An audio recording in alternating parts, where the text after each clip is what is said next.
Today's gospel lesson comes at a particular time in the ministry of Jesus, and the context makes a big difference in how we understand this story. Earlier, Jesus sent his disciples off in pairs to different places in Galilee to preach and to heal. They've now returned and they've made their report to Jesus. But he's been hearing rumors about some of what the disciples were teaching on their trips.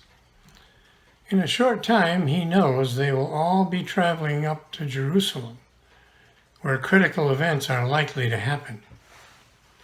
And so in today's gospel lesson, Jesus begins to ask them about what they taught, and more importantly, about what they think about him.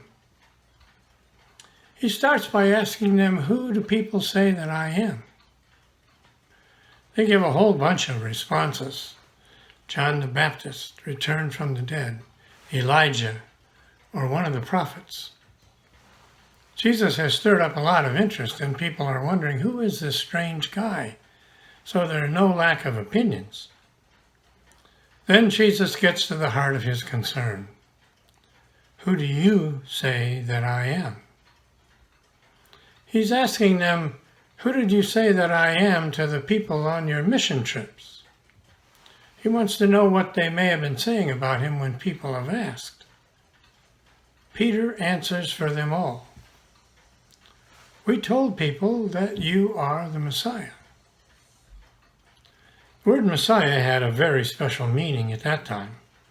Devout Jews believed that their long suffering as an occupied nation would come to an end by God's direct intervention. The God of Israel would save his people by sending one specially chosen from birth to end their suffering, the Messiah. To a believing first-century Jew, that meant that the Romans would be thrown out, and a religious and political Israel would emerge, restored and renewed. The disciples thought that this is what was going to happen when they got to Jerusalem. Jesus' immediate reaction to hearing that they were calling him the Messiah is to sternly order them to stop doing that. As a counter to this picture, Jesus tells them what he thinks is going to happen when they get to Jerusalem. He says the Son of Man must undergo great suffering and be rejected by the elders and chief priests and scribes and be killed.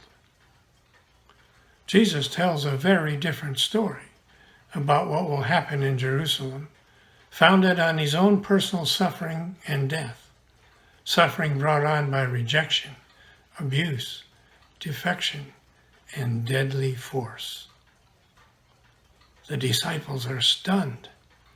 This is so different from what they've been thinking and saying. So Peter immediately rebukes Jesus for such a dismal prediction. They are upset and they insist that Jesus should be the kind of Messiah they want, and which, more importantly, the crowds want and are willing to accept.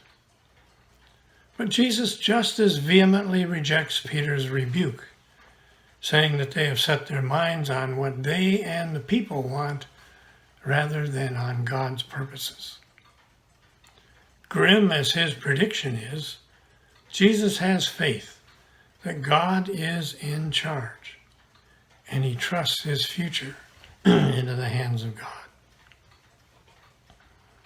Jesus then immediately calls the other followers together and begins to teach them the difference between what the disciples have been teaching and the truth as he knows it. He says, if you want to follow me, don't expect triumphant battles or high political positions or fame or riches. You must be willing to deny those ambitions and take up your cross and follow me. You must be willing to lose your life for my sake and for the sake of the gospel if you want to save it. Jesus offered no easy path in life to his disciples, and he offers no easy path to us either. Like Peter and the disciples, we don't like that very much. So often we would like to think of faith as some kind of insurance policy against suffering and hurt and betrayal and sickness, even against death itself. Like Peter, we don't want a faith that goes into those places. We'd prefer an easier road through life for ourselves and for those we love. Like Peter, we don't want Jesus to suffer, but that in part may be because we don't want to be caught up in his suffering.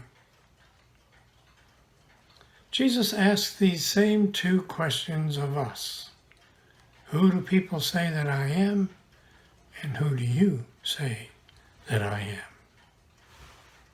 Today, even with our broader understanding of the kind of Messiah that Jesus is, we face the same issue the disciples faced. Even if we answer him in Mark's Gospel, Peter says, "You are the Messiah." And we now have a better understanding of what that means. Jesus will still ask us, "But who do you say that I am?"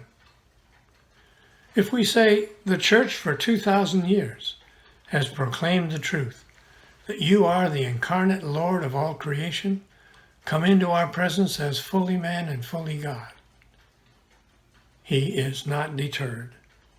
No matter how we answer the first question, he still proceeds to ask us, each of us, the second question. But who do you say that I am? In the last analysis, it doesn't really matter what others say about Jesus. For it's a great truth that Peter discovered that day, that we must respond to Jesus personally. We cannot reason from other people's views about God to a personal confession of faith. Our answer must always be a leap of faith based on our experience of God working in our lives. Knowing about Jesus, or knowing that others believe him to be the Son of God, is not the same as knowing him in our hearts. When the second question comes to us, "But who do you say that I am?" how do we respond? The question comes repeatedly, in many forms, and with multiple opportunities for us to give an answer. Sometimes it comes to us in a religious moment of truth, with others standing by and God's inspiration to help us act on our convictions with courage. But other times the question comes in more subtle ways, or when inconvenience or suffering are a part of the choice. Sometimes it comes when we are confronted by our own cross to bear. Cross-bearing opportunities come to us often, and often at unexpected times, and often for prolonged periods of time. At these times, we are reminded by today's lesson that faith in God's Son and faith in his kingdom will call upon us again and again to live out our faith with our lives. Again and again, we will need the Father to guide us to respond with the faith that is in our hearts, because it is always more difficult to act out our faith than it is to speak of it in words. That faith brings us repeatedly face to face with Jesus. And each time, just as he asked Peter and the disciples, he also asks you and me. This time, in this situation, in your life today, who do you say that I am? Amen.